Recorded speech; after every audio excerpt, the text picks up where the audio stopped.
नमस्कार मेरे प्यारे बच्चों, स्वागत करता हूं मैं सचिन कुमार आपके अपने YouTube चैनल इंग्लिश एक्सपर्ट में। तो प्यारे बच्चों, आज की क्लास आपके लिए बहुत ही इम्पोर्टेंट होने वाली है। आज की क्लास में मैं आपको बहुत सारे इंग्लिश के बड़े बड़े शब्दों को पढ़ना सिखाऊंगा कि कैसे आप इसे पढ़ सकते हैं और इनका हिंदी अर्थ क्या होता है, यह भी आपको बताने वाला हूं। तो इस वीडियो को पूरा एंड तक जरूर देखिएगा। मैं गारंटी के साथ कहता हूं कि अगर आप यह क्लास पूरा एंड तक देखते हैं तो आपको 100% यह शब्द समझ में आएंगे कि कैसे इन्हें पढ़ा जाएगा और इनका हिंदी अर्थ क्या होता है, कैसे आप इन्हें इंग्लिश बोलने में प्रयोग कर सकते हैं, आपको अच्छी तरीके से क्लियर हो जाएगा। तो चलिए देखते हैं प्यारे बच्चों, और वीडियो अगर आपको पसंद आए तो लाइक कीजिएगा और चैनल को भी सब्सक्राइब करके बेल आइकन को भी दबा लीजिएगा इसी तरीके की और नई नई वीडियोस को पाने के लिए। चलिए देखते हैं प्यारे बच्चों, तो यहाँ पर देखिएगा पहला शब्द क्या लिखा गया है, PERFUME। तो इसे क्या पढ़ेंगे प्यारे बच्चों, इसे पढ़ेंगे PER से पढ़ेंगे पर, PER से क्या पढ़ेंगे, पर पढ़ेंगे, और FUME को क्या पढ़ेंगे, फ्यूम पढ़ेंगे, FUME। तो इसे पढ़ेंगे फ्यूम, क्या पढ़ेंगे, परफ्यूम पढ़ेंगे इसे, परफ्यूम, PERFUM, परफ्यूम। अब परफ्यूम का मतलब क्या होता है समझिएगा, परफ्यूम का मतलब होता है इत्र, परफ्यूम का मतलब इत्र, PERFUM, परफ्यूम। इस तरीके से इसे याद रखेंगे। तो परफ्यूम मीन्स क्या होता है, इत्र होता है। PER से पढ़ेंगे पर, FUME को पढ़ेंगे फ्यूम, तो परफ्यूम, परफ्यूम मतलब इत्र, तो इसे याद रखेंगे आप। तो ऐसे आपको पढ़ना है परफ्यूम। आगे बढ़ते हैं और अगला वर्ड देखिएगा VOLUME। तो इसे क्या पढ़ेंगे, वॉल्यूम, क्या पढ़ेंगे, इसे पढ़ेंगे वॉल्यूम, इस तरीके से पढ़ेंगे वॉल्यूम, VOLUME, वॉल्यूम। और वॉल्यूम मतलब क्या होता है, वॉल्यूम का मतलब होता है आयतन, वॉल्यूम मतलब आयतन, VOLUME। तो इसे पढ़ेंगे वॉल्यूम, और वॉल्यूम का मतलब होता है आयतन, इसे याद रखेंगे। आगे बढ़ते हैं प्यारे बच्चों, और अगला शब्द देखिए क्या लिखा गया है, ASSUME। तो इसे क्या पढ़ेंगे, ए से पढ़ेंगे अ, ए से क्या पढ़ेंगे प्यारे बच्चों, ए से पढ़ेंगे अ, और डबल यहाँ पर यस लिखा गया, तो डबल यस को हम ज पढ़ेंगे, और यू को पढ़ेंगे इस तरीके से यू लिखेंगे, और यू को म पढ़ेंगे, तो इसे पढ़ेंगे एज्यूम, क्या पढ़ेंगे, एज्यूम, ASSUME, एज्यूम पढ़ेंगे। और एज्यूम मतलब क्या होता है, ध्यान से देखिएगा, एज्यूम मतलब होता है मानना, एज्यूम मतलब मानना, ASSUME, एज्यूम, एज्यूम का मतलब मानना, इस तरीके से इसे याद रखेंगे, एज्यूम का मतलब मानना। ACUTE। तो इसे क्या पढ़ेंगे, एक्यूट, क्या पढ़ेंगे, इसे पढ़ेंगे एक्यूट, ACUTE, एक्यूट, इसे पढ़ा जाएगा एक्यूट। और एक्यूट का मतलब क्या होता है समझिएगा, बहुत इंपॉर्टेंट वर्ड मीनिंग आपके लिए मैं लेकर आया हूं। एक्यूट का मतलब होता है तीव्र, एक्यूट का मतलब क्या होता है प्यारे बच्चों, एक्यूट का मतलब होता है तीव्र, तो इसे आप याद रखेंगे। तो इसे बहुत ही इंपॉर्टेंट वर्ड मीनिंग में आपके लिए लेकर आया हूं। बहुत सारे लोगों को इनका मीनिंग नहीं पता होता है और पढ़ना भी नहीं समझ पाते हैं कि कैसे। यहाँ पर बहुत सारे लोग इसे अस्यूम पढ़ देंगे, एक्यूट एस्यूट पढ़ देंगे, तो आपको इसे पढ़ना भी सीखना होगा और इसका हिंदी अर्थ भी आपको समझ में आ रहा होगा। आगे बढ़ते हैं प्यारे बच्चों, अगला वर्ड देखिएगा COSTUME। तो इसे क्या पढ़ेंगे, COST से पढ़ेंगे, CO से पढ़ेंगे कौ, CO से क्या पढ़ेंगे कौ, और यस से आधा सा TUME को पढ़ेंगे ट्यूम, क्या पढ़ेंगे ट्यूम। तो इसे पढ़ेंगे कॉस्ट्यूम, क्या पढ़ेंगे कॉस्ट्यूम।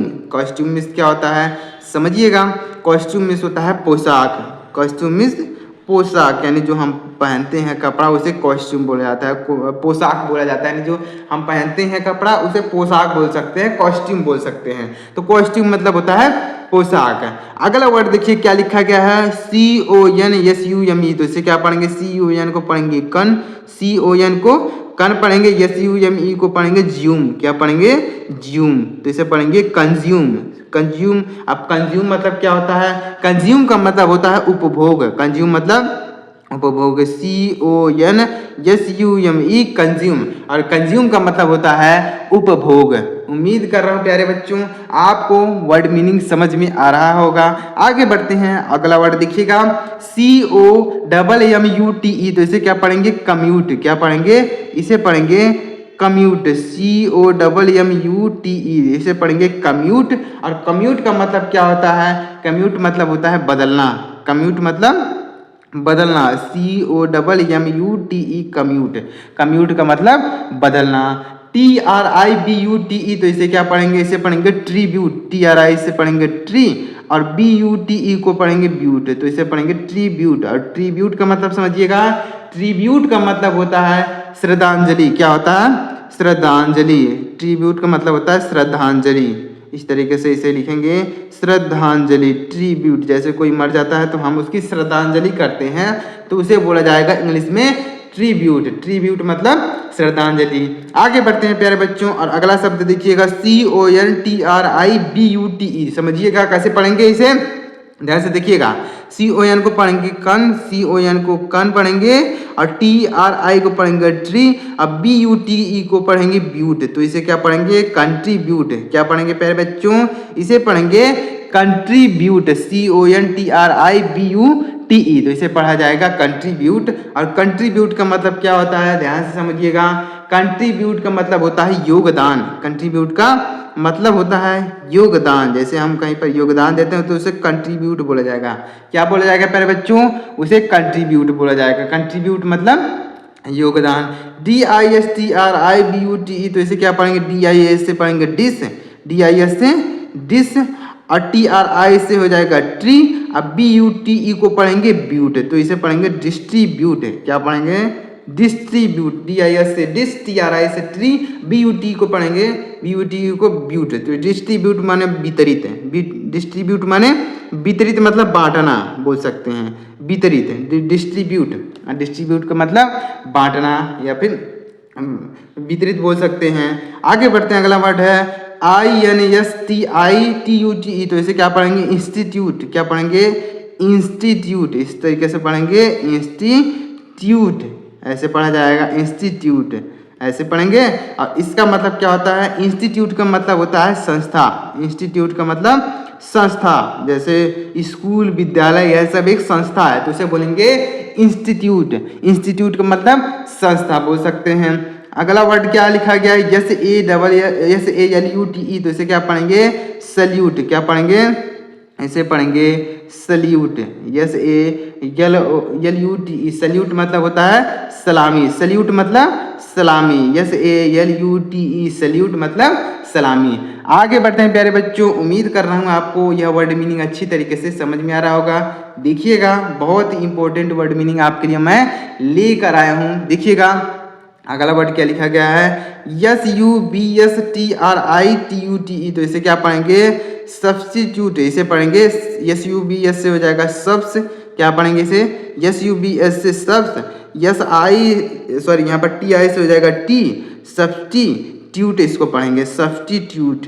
सब्स्टिट्यूट मतलब देखिएगा, सब्स्टिट्यूट का क्या मतलब होता है? देखिएगा, बहुत ही इंपॉर्टेंट वर्ड मीनिंग है। सब्स्टिट्यूट का मतलब होता है विकल्प। सब्स्टिट्यूट का मतलब विकल्प बोल सकते हैं। SUBSTUTE, सब्स्टिट्यूट मतलब विकल्प है। आगे बढ़ते हैं प्यारे बच्चों, और अगला वर्ड मीनिंग देखिएगा EXCLUDE, तो इसे क्या पढ़ेंगे? एक्सक्लूड। क्या पढ़ेंगे? इसे पढ़ेंगे एक्सक्लूड। इस तरीके से पढ़ेंगे एक्सक्लूड। देखिएगा कैसे पढ़ेंगे? एक्सक्लूड। अब एक्सक्लूड का मतलब क्या होता है समझिएगा। एक्सक्लूड का मतलब होता है बाहर रखना। एक्सक्लूड का मतलब बाहर रखना। एक्सक्लूड मतलब बाहर रखना। उम्मीद कर रहा हूँ आपको समझ में आ रहा होगा। सब्स्टिट्यूट मतलब होता है विकल्प, एक्सक्लूड मतलब होता है बाहर रखना। CONCLUDE, तो इसे क्या पढ़ेंगे? कनक्लूड। क्या पढ़ेंगे? कनक्लूड। इसे पढ़ेंगे कनक्लूड, और कनक्लूड मतलब होता है शामिल करना। कनक्लूड मतलब शामिल करना। CONCLUDE, कनक्लूड मतलब शामिल करना। कनक्लूड शामिल करना। INCLUDE, तो इसे क्या पढ़ेंगे? इंक्लूड। इंक्लूड मतलब क्या होता है? इंक्लूड मतलब होता है, देखिएगा इसे पढ़ेंगे इंक्लूड। क्या पढ़ेंगे? इसे पढ़ेंगे इंक्लूड। और इंक्लूड मतलब क्या होता है? सॉरी, यहाँ पर इंक्लूड का मतलब होता है शामिल करना। इसका मतलब होता है शामिल करना। और कंक्लूड का मतलब समझिएगा, कंक्लूड का मतलब होता है निष्कर्ष। कंक्लूड का मतलब होता है निष्कर्ष। इसे ध्यान देंगे, देखिएगा, इंक्लूड का मतलब होता है शामिल करना, और कंक्लूड का मतलब होता है निष्कर्ष। तो इसे आप याद रखेंगे, ध्यान दीजिएगा। देखिएगा यहाँ पर इंक्लूड का मतलब होता है शामिल करना और कंक्लूड का मतलब होता है निष्कर्ष। आगे बढ़ते हैं प्यारे बच्चों, और अगला वर्ड देखिएगा क्या लिखा गया है, DISPUTE। तो इसे क्या पढ़ेंगे, डिस्प्यूट। क्या पढ़ेंगे, इसे पढ़ेंगे डिस्प्यूट। अब डिस्प्यूट का मतलब क्या होता है समझिएगा। डिस्प्यूट मतलब होता है विवाद, डिस्प्यूट मतलब विवाद, DISPUTE, डिस्प्यूट मतलब विवाद। GRATITUDE, तो इसे क्या पढ़ेंगे, ग्रेटिट्यूड। क्या पढ़ेंगे, ग्रेटिट्यूड पढ़ेंगे, इसे ग्रेटिट्यूड पढ़ेंगे। अब ग्रेटिट्यूड का मतलब समझिएगा, इसे पढ़ा जाएगा GRATITUDE, तो इसे पढ़ेंगे ग्रेटिट्यूड। और ग्रेटिट्यूड का मतलब होता है कृतज्ञता, ग्रेटिट्यूड का मतलब कृतज्ञता, ग्रेटिट्यूड कृतज्ञता। अगला वर्ड क्या है, ABSOLUTE, तो इसे क्या पढ़ेंगे, अब्सोल्यूट। क्या पढ़ेंगे, इसे पढ़ेंगे अब्सोल्यूट, इस तरीके से पढ़ेंगे अब्सोल्यूट। अब इसका मतलब समझिएगा, एब्सोल्यूट का मतलब होता है पूर्ण, एब्सोल्यूट का मतलब होता है पूर्ण, ABSOLUTE, एब्सोल्यूट। एब्सोल्यूट मतलब क्या होता है, पूर्ण होता है। POLLUTE, तो इसे क्या पढ़ेंगे, इसे पढ़ेंगे पॉल्यूट। क्या पढ़ेंगे, इसे पढ़ेंगे पॉल्यूट, POLLUTE, पॉल्यूट मतलब होता है प्रदूषित। क्या होता है, प्रदूषित, पॉल्यूट मतलब प्रदूषित, इसे याद रखेंगे, पॉल्यूट मतलब प्रदूषित। आगे बढ़ते हैं, अगला वर्ड है BUNNY, तो इसे क्या पढ़ेंगे, बनी। क्या पढ़ेंगे, बनी, BUNNY, बनी। और इसका मीनिंग क्या होता है आप मुझे कमेंट कीजिएगा, मैं आपके कमेंट को पढ़ूंगा और आपके कमेंट का रिप्लाई जरूर दूंगा। इसका हिंदी अर्थ बताइएगा। SUNNY, तो इसे पढ़ेंगे सनी। क्या पढ़ेंगे, सनी। और सनी का मतलब क्या होता है, धूप होता है, सनी का मतलब धूप बोल सकते हैं। SUNNY। CANDY, तो इसे क्या पढ़ेंगे, कैंडी पढ़ेंगे। क्या पढ़ेंगे, कैंडी, CANDY, कैंडी। और कैंडी मतलब कैंडी ही होता है, कैंडी मतलब कैंडी ही। MANY, तो इसे क्या पढ़ेंगे, मीनी। MANY, मीनी। मीनी मतलब होता है कई, मीनी मतलब होता है कई या फिर अनेक बोल सकते हैं, मीनी। तो इस तरीके से देखिए कैसे आपको इंग्लिश के बड़े बड़े शब्दों को कैसे पढ़ना है, ऐसे आपको पढ़ना है। तो उम्मीद कर रहा हूँ आपको यह बड़े बड़े शब्द जो मैं आपके लिए लेकर आया था, इसको आपको पढ़ना और इसका हिंदी अर्थ आपको समझ में आया होगा। तो अगर आपको समझ में आया तो कमेंट करके बताइएगा कि सर मुझे समझ में आ गया है। और अगर आपको नहीं समझ में नहीं आया है तो भी कमेंट कीजिएगा, मैं आपके इससे बेहतर समझाने का प्रयास आगे की वीडियोज में करूंगा। तो कमेंट जरूर कीजिएगा, कुछ भी कमेंट कीजिएगा, अच्छा बुरा कुछ भी कमेंट जरूर कीजिएगा। और वीडियो को भी लाइक करिएगा और चैनल को भी सब्सक्राइब करके बेल आइकन को भी दबा लीजिएगा इसी तरीके की और नई नई जानकारी को प्राप्त करने के लिए। तो चलिए मिलते हैं प्यारे मित्रों अगली वीडियो में। वीडियो देखने के लिए आपका बहुत बहुत धन्यवाद।